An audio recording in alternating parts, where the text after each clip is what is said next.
하나님께서 우리에게 주시는 말씀은 사무엘상 21장 10절에서 22장 2절까지의 말씀입니다.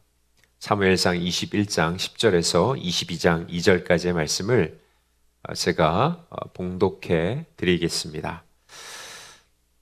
그날에 다윗이 사울을 두려워하여 일어나 도망하여 가드왕 아기스에게로 가니 아기스의 신하들이 아기스에게 말하되 이는 그 땅의 왕 다윗이 아니니까 무리가 춤추며 이 사람의 일을 노래하여 이르되 사울이 죽인 자는 천천히요 다윗은 만만이로다 하지 아니하였나이까 한지라. 다윗이 이 말을 그의 마음에 두고 가드왕 아기스를 심히 두려워하여 그들 앞에서 그의 행동을 변하여 미친 채 하고 대문짝에 그적거리며 침을 수염에 흘리매 아기스가 그의 신하에게 이르되 너희도 보거니와 이 사람이 미치광이로다. 어찌하여 그를 내게로 데려왔느냐? 내게 미치광이가 부족하여서 너희가 이 자를 데려다가 내 앞에서 미친 짓을 하게 하느냐? 이 자가 어찌 내 집에 들어오겠느냐 하니라. 그러므로 다윗이 그곳을 떠나 아둘람 굴로 도망하매 그의 형제와 아버지의 온 집이 듣고 그리로 내려가서 그에게 이르렀고 환난당한 모든 자와 빚진 모든 자와 마음이 원통한 자가 다 그에게로 모였고 그는 그들의 우두머리가 되었는데 그와 함께한 자가 400명 가량이었더라. 아멘. 오늘 읽었던 본문의 말씀 가지고 두려움이 몰려올 때라는 제목으로 함께 말씀을 나누려고 하는데요. 혹시 기억나시는지 모르겠습니다. 한국에서 모래시계라는 드라마가 한때 참 인기를 끌었습니다. 벌써 한 25년 정도 된 드라마인데요. 최고 시청률이 65%까지 올라갔던 당시의 국민 드라마로 불려졌죠. 이 모래시계는 귀가시계라는 그런 말이 있을 정도로 이 드라마를 보기 위해서 사람들이 일찍 퇴근을 하고 또 그래서 거리가 한산했던 그런 저도 기억이 납니다. 이 드라마에서 특별히 사람들의 머리에 깊이 각인된 한 유명한 그 대사가 있죠. 주인공 태수가 사형장에서 죽음을 앞두고 그의 친구에게 했던 한마디 말입니다. 나 떨고 있니? 평생 거침없이 살아왔던 인생, 그 태수의 삶 속에서도 이 죽음이라는 두려움, 그 공포가 그 마지막 인생의 순간에 고백되어지는 그 장면을 우리가 보게 되었습니다. 이 모래시계 주인공이었던 태수의 이 한마디는 사실 우리 모두의 내면의 목소리라고 저는 생각합니다. 굳이 죽음은 아니더라도 우리는 인생의 순간순간마다 두려움을 느끼게 되죠.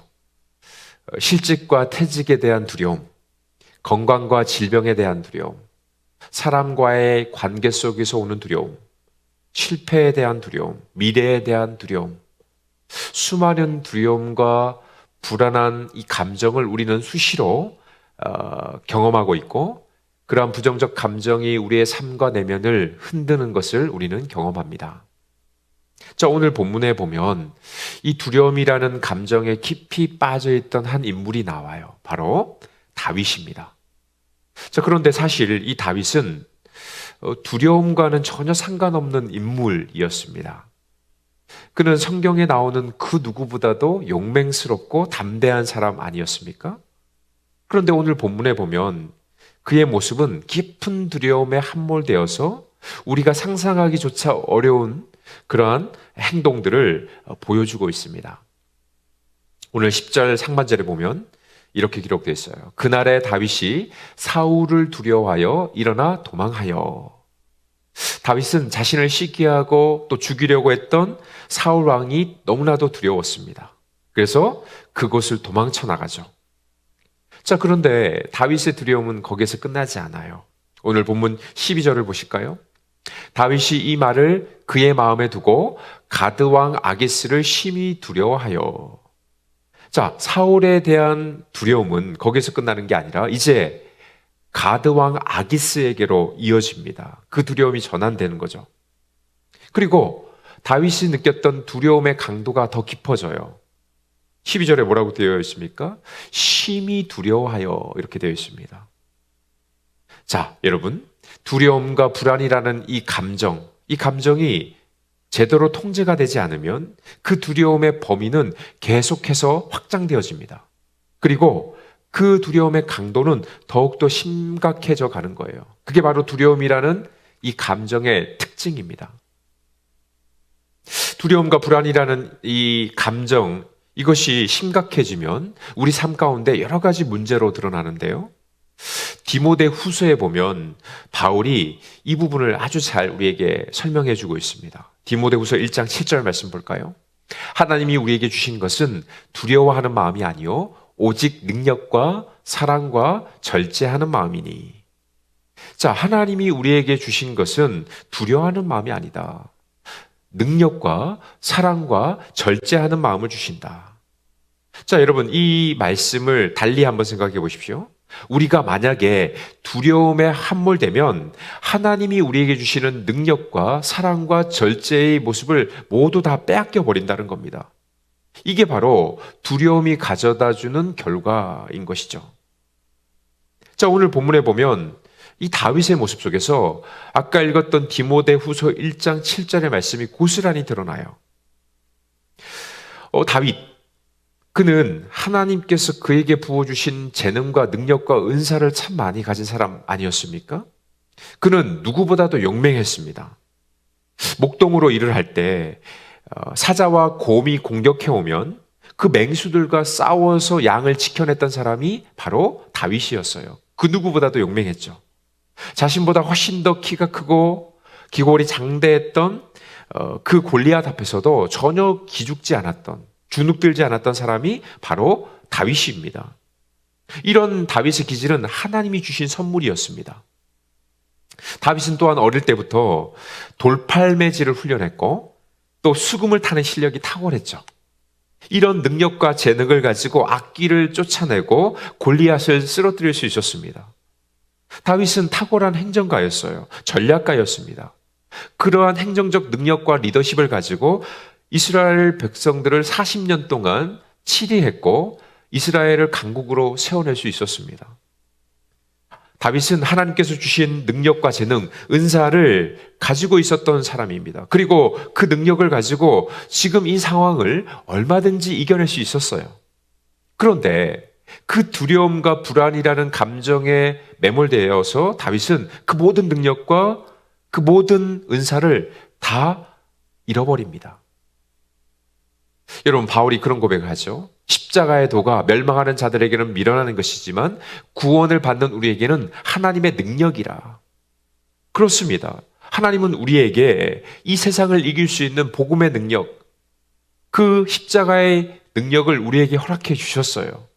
그런데 상황에 주눅이 들고 사탄의 공격에 빠져서 두려움에 함몰되면 그 하나님의 능력을 우리 모두는 잃어버릴 수밖에 없다라는 겁니다.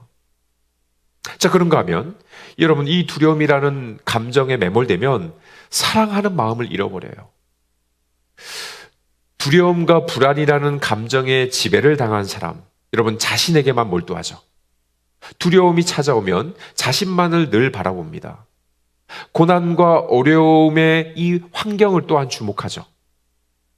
그러니 다른 사람을 돌아볼 여유가 없어지는 것이고, 이 두려움에 함몰된 사람들은 다른 사람들과의 관계가 깨어지고 사람들로부터 도망치게 되고 결국은 사랑의 마음을 잃어버리게 됩니다.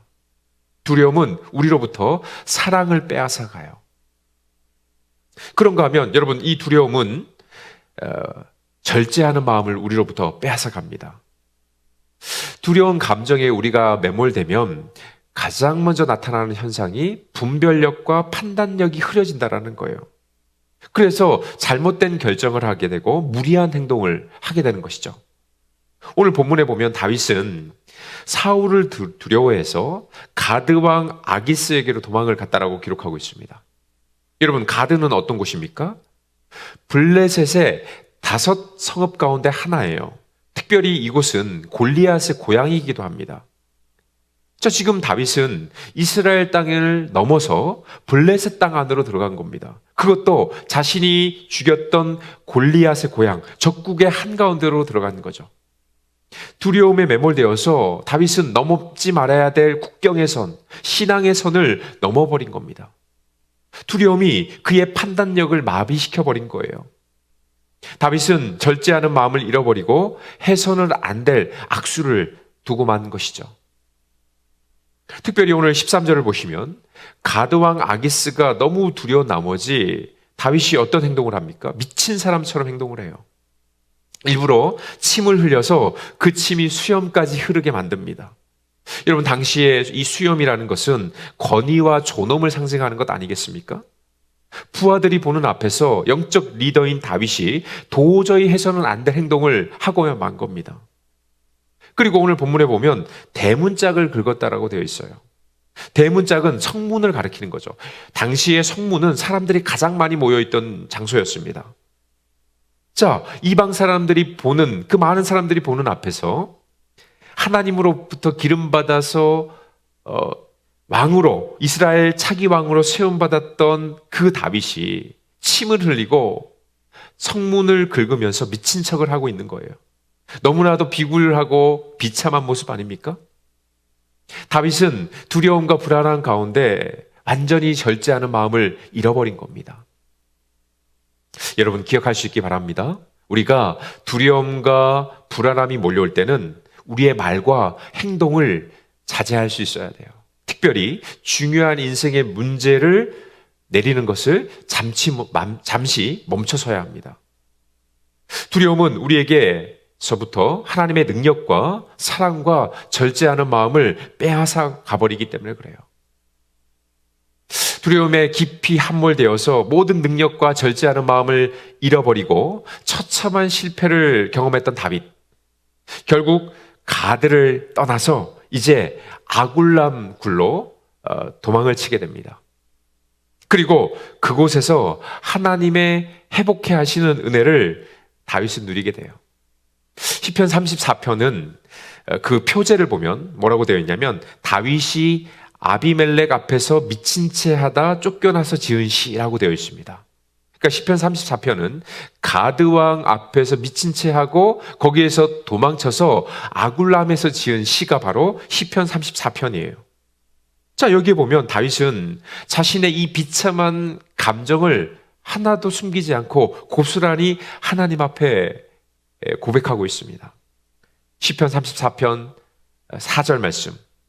내가 여호와께 간구하매 내게 응답하시고 내 모든 두려움에서 나를 건지셨도다. 6절 말씀입니다. 이 공고한 자가 부르짖음에 여호와께서 들으시고 그의 모든 환난에서 구원하셨도다. 자, 저기서 곤고한 자라는 단어가 공동 번역에서는, 성경에서는, 공동 번역 성경에서는 가엾은 자로 그렇게 번역되어 있습니다. 자, 지금 여러분 생각해 보십시오. 아기스 왕이 두려워서 침을 흘리고 미친 채 하는 모습 속에서 모든 부하들에게, 적국 블레셋 사람들에게 그 모습을 다 공개합니다. 다윗은 정말 죽을 것 같은 수치심과 죄책감에 빠져서 그 가드 지역을 빠져나왔어요. 자, 이 순간 다윗은 모든 것을 포기하고 싶었을 겁니다. 그런데 다윗은 그 가장 처참한 순간에 하나님을 바라봐요. 하나님께 간구하고 있습니다. 자신의 그 연약함, 처절한 그 모습 그대로를 가지고 하나님 앞에 나아갑니다. 하나님, 이 가엾은 자가 주님께 부르짖습니다. 나를 이 환난과 고난 속에서 구원해 주십시오. 다윗은 자신의 있는 모습 그대로를 가지고 하나님 앞에 나아가 불쌍히 여겨달라고 기도하고 있습니다. 사랑하는 성도 여러분, 우리 인생 가운데 두려움과 불안의 감정이 찾아올 때 여러분, 우리 스스로를 너무나도 책망해서는 안 됩니다. 불안과 걱정과 근심이 엄습해 올 때 여러분, 우리는 다윗과 같이 정직한 모습 가지고 하나님 앞에 나아가야 합니다. 하나님, 내 마음을 누구보다도 잘 알고 계시지 않습니까? 저를 불쌍히 여겨주십시오. 곤고한 자가, 가엾은 자가 하나님 앞에 하나님만을 의지하면서 기도하며 나아갑니다. 주님의 도우심을 간구합니다. 우리가 이런 모습으로 나아갈 때 주님께서 우리를 붙잡아 주시고 우리에게 회복의 은혜를 허락해 주시는 겁니다. 다윗과 사울 왕, 여러분 이 두 인물을 비교해 보면 두 인물 모두 다 큰 죄를 저지른 사람들이었어요. 다윗의 죄가 결코 사울의 죄보다 더 가볍다라고 할 수 없습니다. 여러분, 그런데 우리가 아는 것처럼 하나님께서 사울 왕은 버리셨지만 다윗만큼은 다시 그를 부여잡고 그를 회복시키시고 하나님의 영광된 왕으로 존귀하게 그를 사용하시죠. 여러분, 왜입니까? 다윗에게는 하나님 앞에서의 정직한 마음이 있었기 때문에 그래요. 다윗은 하나님 앞에서만큼은 언제나 어린아이였습니다. 기억나십니까? 다윗은 하나님 앞에서 어린아이처럼 옷이 벗겨지는지도 모르고 하나님을 기뻐하고 즐거워하는 예배자였습니다. 회개의 자리에서는 어린아이와 같이 눈물을 쏟으면서 하나님 앞에 회개의 기도를 올려드렸던 사람이에요. 오늘 본문에서 다윗은 시편 기자의 시편의 모습처럼 두렵고 불안할 때 그 곤고한 모습 그대로를 가지고 하나님 앞에 나아가 기도합니다. 이게 바로 하나님께서 기뻐하셨던 모습이에요. 여러분, 예수님께서 말씀하시죠? 어린아이와 같지 아니하면 너희가 결단코 천국에 들어갈 수 없다. 여러분, 그렇습니다. 우리가 어린아이와 같이 심령이 가난한 자가 되어서 정직한 모습으로 하나님 앞에 나갈 수만 있다면 우리 인생에 어떠한 고난과 어려움이 오더라도 하나님은 그 어려움을 하나님의 천국으로 바꿔주시는 분이세요. 여러분, 우리의 나이는 아무런 의미가 없습니다. 하나님 앞에서 우리 모두는 어린아이와도 같은 존재입니다. 인생의 고난과 어려움이 몰려와서 우리 안에 두려움과 근심이 가득 차 있습니까? 여러분, 그렇다면 그때가 바로 하나님 앞에 나아가 무릎 꿇어야 될 시간이에요. 하나님, 나를 불쌍히 여겨 주시옵소서. 이 곤고한 자가, 가엾은 자가 하나님만을 바라봅니다. 여러분, 그럴 때 하나님께서는 우리를 도와주실 거예요. 우리를 붙잡아 주실 겁니다. 자, 그런가 하면 다윗은 두렵고 불안한 그 마음을 솔직하게 고백할 뿐만 아니라 하나님을 신뢰하고 의지하는 모습을 보입니다. 자, 여러분, 오늘 본문과 함께 우리가 묵상해야 될 또 다른 시편의 말씀이 있는데 시편 56편의 말씀입니다. 이 시편 56편도 다윗이 아기스 왕 앞에서 미친 채를 하고 완전히 무너진 이후에 기록했던 고백이 바로 시편 56편인데요. 4절 말씀 볼까요? 내가 하나님을 의지하고 그 말씀을 찬송하올지라. 내가 하나님을 의지하였은즉 두려워하지 아니하리니 혈육을 가진 사람이 내게 어찌하리이까. 56편 11절 말씀입니다. 내가 하나님을 의지하였은즉 두려워하지 아니하리니 사람이 내게 어찌하리이까. 자, 다윗은 동일하게 두 번을 고백하고 있어요. 내가 하나님만을 의지하고 신뢰합니다. 그러니 사람이 내게 어찌할 수 있겠습니까? 하나님이 나를 붙잡고 있는데, 내가 하나님을 신뢰하고 하나님을 의지하고 있는데 저 나의 원수와 대적들이 나를 어찌하겠습니까? 여러분, 맞습니다. 우리의 인생의 고난 중에서 우리는 하나님을 신뢰하고 의지하며 그분을 붙잡을 수 있어야 돼요. 하나님은 누구십니까? 하나님은 모든 능력 위에 뛰어나신 분이세요. 그 하나님께서 우리와 언제나 동행하시는 임마누엘 하나님으로 우리 안에 내주하고 계십니다. 하나님은 우리를 구원하기 위해서 당신의 하나밖에 없는 아들을 십자가에 내어주신 분입니다. 바울이 고백하지 않습니까? 자기 아들을 아끼지 아니하신 하나님께서 어찌 그 아들과 함께 우리에게 이 모든 것을 주시지 않겠는가? 여러분, 하나님께서 우리를 위해서 아들을 내어주신 분입니다. 가장 좋은 것을 주신 분이세요. 그 하나님께서 우리를 외면하지 않으세요. 하나님을 사랑하는 자, 곧 그 뜻대로 부르심을 입은 자들에게 하나님은 모든 것이 합력하여 선을 이루게 하시는 분입니다. 여러분, 우리에게 그 믿음이 있습니까? 그 하나님을 향한 신뢰가 있습니까? 여러분, 그렇다면 하나님은 그 믿음 안에서 우리에게 승리를 가져다 주십니다. 다윗이 가장 용맹하고 가장 능력 있는 종으로 쓰임 받았을 때를 여러분 한번 기억해 보십시오. 그는 전적으로 하나님만을 신뢰하고 의지했어요. 다윗이 골리앗과 맞닥뜨렸을 때 이런 고백을 합니다. 사무엘상 17장 47절 말씀. 또 여호와의 구원하심이 칼과 창에 있지 아니함을 이 무리에게 알게 하리라. 전쟁은 여호와께 속한 것인즉 그가 너희를 우리 손에 넘기시리라. 전쟁은 하나님께 속해 있다.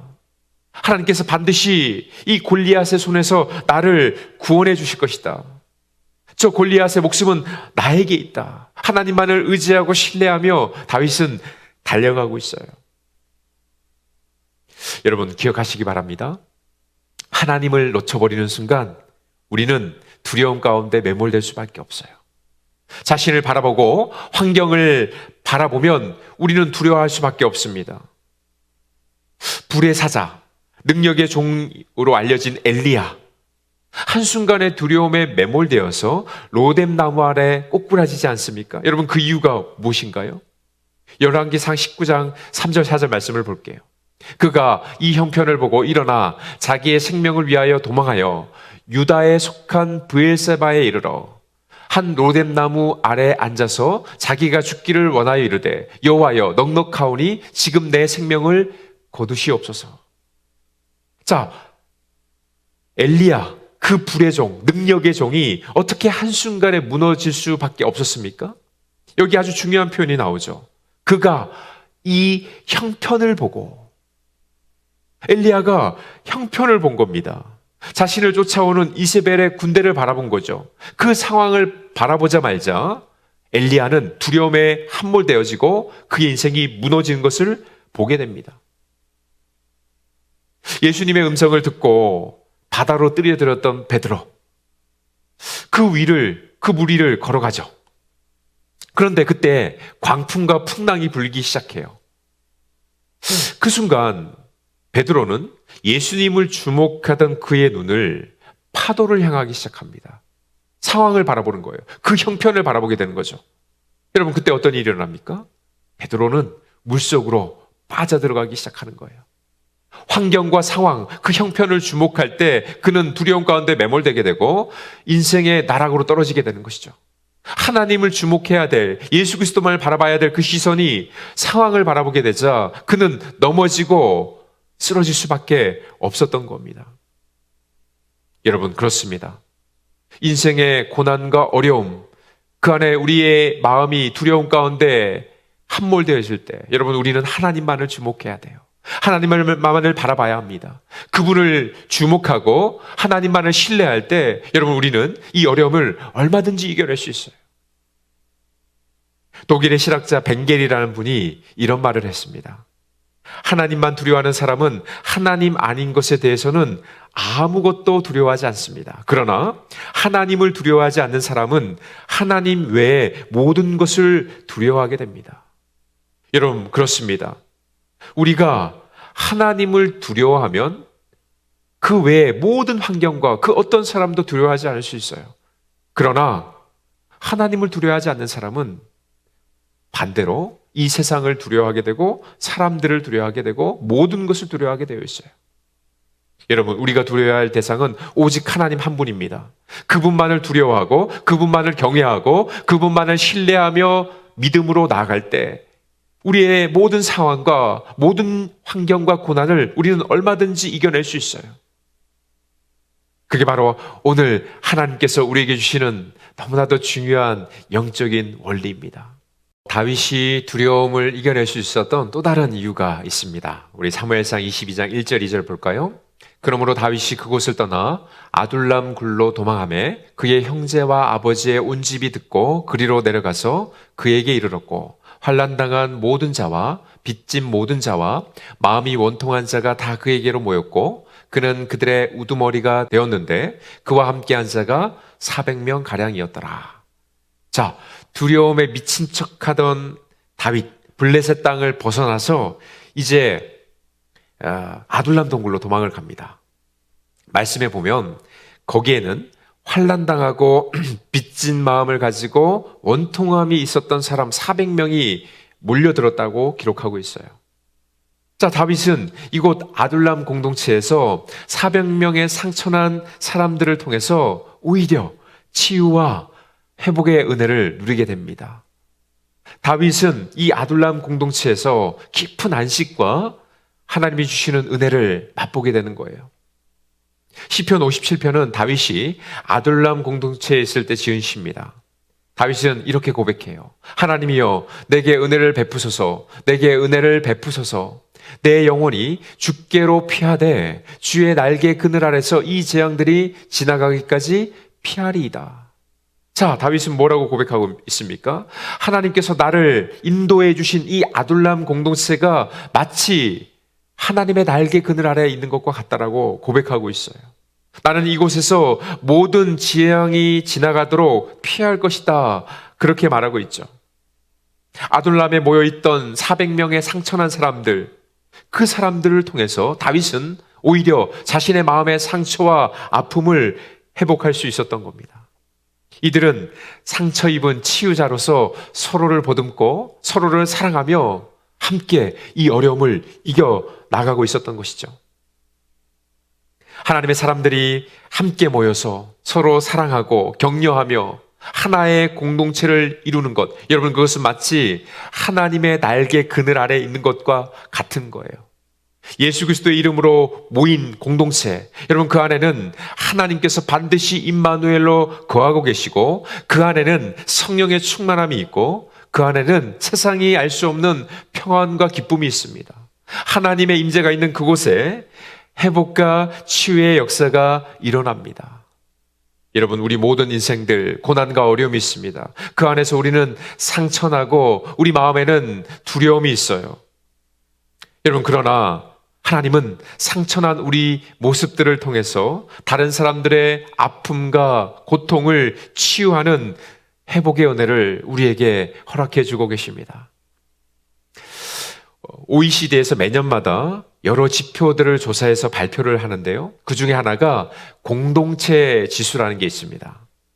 이 공동체 지수는 인간의 행복과 삶의 질을 측정하는 아주 중요한 지표가 되기 때문에 매년 이 지수를 측정해서 이제 발표를 하는데, 그런데 이 공동체 지수를 측정하는데 한 가지 질문을 던진다고 합니다.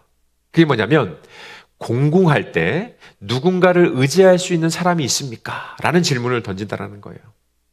그러니까 내가 어렵고 힘들 때 누군가에게 연락을 하고 의지할 수 있는 사람이 있는가? 이 질문을 이제 던지는 건데요. 지난해 한국이 이 지수에서 꼴찌를 기록했다고 합니다. 한국인들의 10명 중에 2-3명은 고난과 어려움이 닥쳐올 때 그 누구도 연락할 수 있는 사람이 없다라고 그렇게 답을 했다고 합니다. 여러분, 우리 인간은 누군가와 연합되어져서 살아갈 수밖에 없는 존재예요. 하나님께서 우리를 처음 창조하셨을 때 그렇게 만드셨습니다.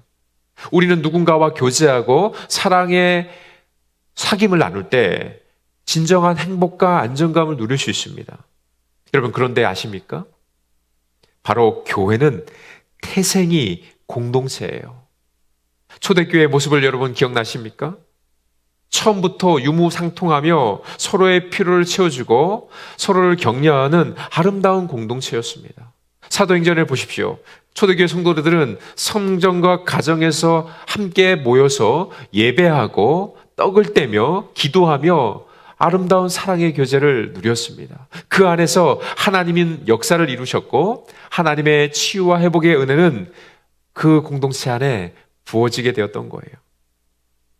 상처난 사람들이 한 공동체를 이루는 것 쉬운 일은 아닙니다. 때로는 갈등과 문제가 일어날 수 있어요. 여러분, 그러나 기억하실 수 있기 바랍니다. 하나님은 아둘람 공동체에서 하나님의 역사를 이루시는 분이세요.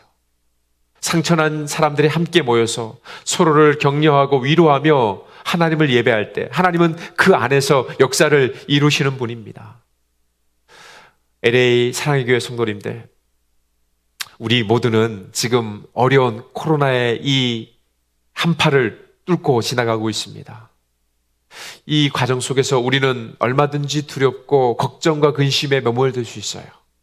그러나 우리가 하나님만을 주목하고 하나님만을 신뢰할 수만 있다면, 그리고 옆에 있는 우리 믿음의 동역자들과 사랑의 공동체를 끈끈하게 이어갈 수만 있다면, 하나님께서는 반드시 이 아름다운 믿음과 사랑의 공동체를 통해서 우리를 회복시켜 주시고 이 어려움을 이겨낼 수 있는 힘과 능력을 허락해 주실 줄 믿습니다. 말씀을 마무리하면서 다시 한번 주님의 이름으로 권면하고 도전드리고 싶습니다. 여러분, 인생의 고난과 어려움 앞에서 두려움에 매몰되어 있지 않기를 원합니다.